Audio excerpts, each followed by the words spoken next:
Hello everyone, can I please have your attention?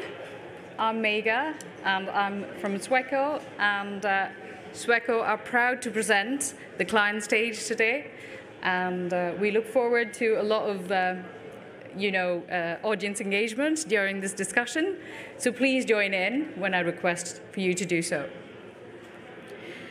Just some housekeeping, I suppose. There is a chat group. If you join the conversation using the Stage 2 link on AirMeet, so if you have any questions for the panel, I would request you to drop them there during the discussion. After every discussion, we will have about 10 minutes of discussion and 10 minutes of 10 minutes of presentation and 10 minutes of panel discussion. So there will be opportunity for us to take in your questions.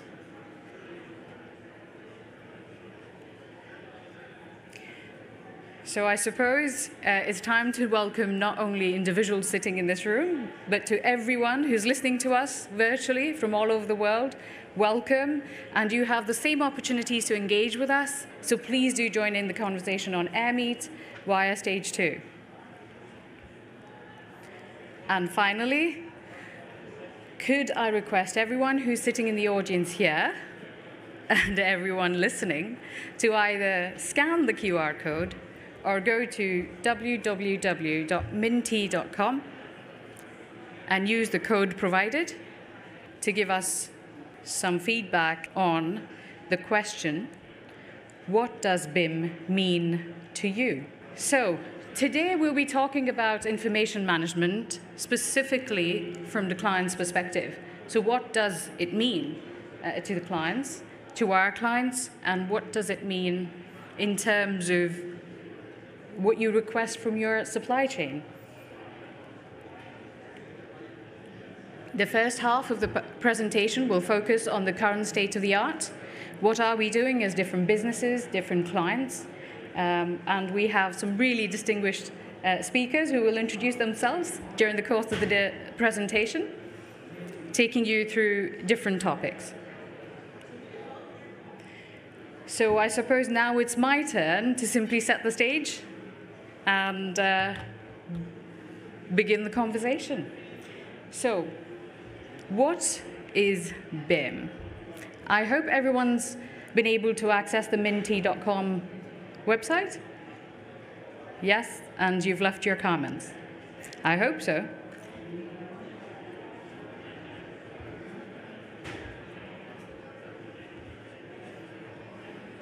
Yes, you have. So information management, or BIM, which one? And where did it all begin? I'm hoping to set that sort of tone to the conversation and talk a bit about how did we start this journey. As we can see on the screen, it is very encouraging to know that we all believe BIM is about information. That is a great baseline to start with. However, we didn't begin there. As the AECO industry, so architecture, engineering, construction, and operations industry, we began the journey simply trying to understand how do we digitalize our delivery process to our clients. And then clients began to wonder as to how do we ask for a digital output from our supply chain. So I thought the best place to look for that definition would be where every one of us goes, Google. So if you Google what is BIM, the first thing that comes up is BIM is building information modeling. Far from what this room thought and our virtual audience thought, not just information. So however, within that definition you see that building information modeling is simply a process to gather information onto a digital platform using the right tools and technologies provided to you. That process doesn't then have to apply just to buildings. It can apply to any information that you want to produce. So essentially, information management. information models on high level are essentially computer files, information that we digitally share with each other, information we want to exchange, extract, and understand better for one sole reason, that is to make informed decisions. Informed decisions that we were unable to, can you still hear me? Informed decisions that, fair to say, were not possible a few years ago. And I think the rest of the panel, I'm not going to steal their presentations, will talk more about it. So essentially, information management, in my opinion, so my personal opinion, is about people, the processes we follow, and the tools we use to be able to provide that scrutiny. Scrutiny so that we're able to understand whether it's your design and delivery process, whether it's the construction process, or the operations process, through insightful tools like an information model. Okay, I'm going to quickly glaze over this bit.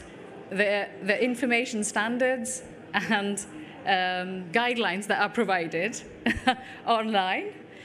The reason, I can see a lot of you smiling, the reason we're going to quite quickly glaze over this is because these are guidelines that are provided. However, they're not stipulations. However, I'm going to pick up a common thread within those guidelines, which I believe can help us better inform our processes within our businesses. So the PAS 1192 simply spoke about the models, spoke about how to create 3D models, how to input data in these models, and how to exchange those models. Then we had the ISO 19650 standards that began to describe more about a consistent approach across the life cycle of projects and across the life cycle of information delivery that is far more integrated than the little 3D models we began creating. Finally, we were given a framework, the UK BIM framework. I believe is quite a good source to begin to map out your own journey, to begin to understand where do you begin, how do we set out our key requirements, etc. So essentially, an information management framework will help you identify exactly what we were talking earlier, the people, the process, and the tools you require to create efficient, lean information models to enable the insight required into informed decision making. So now quickly a little bit about a client's perspective on information management. What are the key considerations? So when we say, as a client, when you're thinking about the next asset you want to be built, of any type really, you have your project needs to consider, which means that that snippet is taken straight from the ISO 19650 guidance. And here you see, you talk about your appointing party, meaning the client's information requirements, client's standard requirements. So how do I want this produced by my supply chain? And also the client's requirements to when I want this information produced, by what dates, and also how all of that information then sits within a tender proposal. You also have organizational needs. So, i.e., once this building is built, for example, and in operation, How are we going to use that information? How are we going to interact with that information in terms of operations and maintenance? But also, other aspects of your business also interacts with the same information, such as your financial systems for costing, such as your sustainability policies. All of this need to feed into your decision-making as a client when you're requesting for anything to be built, and the information handed over to you as a client. So where does this information specifically sit? Now, in terms of data science, when we talk about information models and we talk about data sitting within these models, we're essentially talking about the hierarchical relationship between assets, systems, network of systems, and network of networks. Essentially, whether you want to define your information requirements or whether you want to understand how the operations and maintenance of that asset is going to function, we need to understand this structure and how the information will flow from your assets to your systems and then the overall network. Let me quickly provide a visual for the same.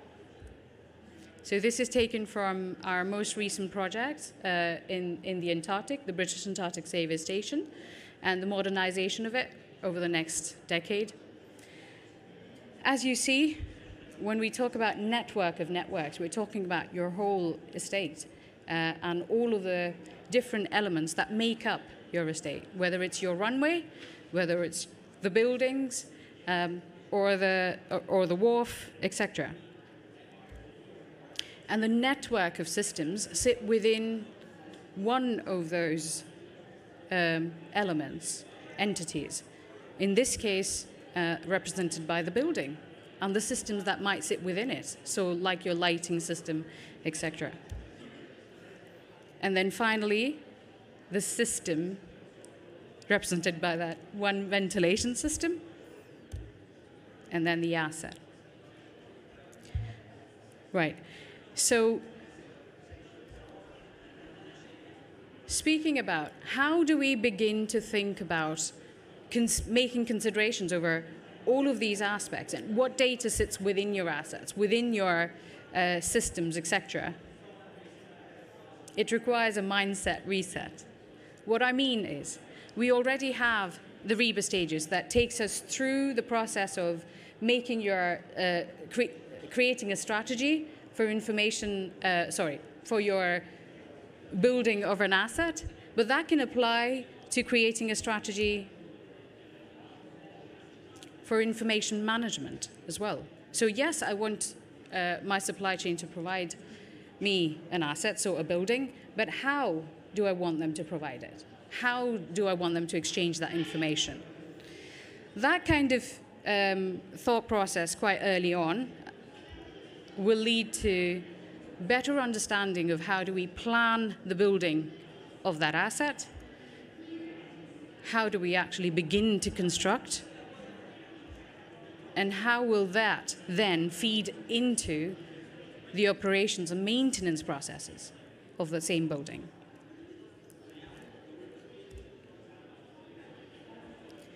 So essentially, the key takeaway here is the top half of that circular process belongs to our clients.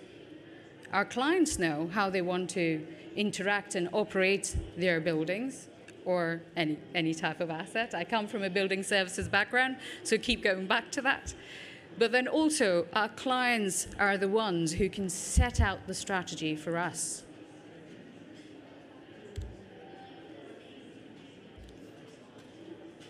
Quickly, just a visual. If you begin by strategizing, and that is simply an example of how you can map asset data requirements, and then you feed that into your project information, so the data that's being generated by your supply chain, that effectively feeds into your facilities management tools. So one aspect of information management. Now, I will hand over to Ryan so he can give you a more in-depth understanding of exactly what I've just given a snippet of asset information requirements.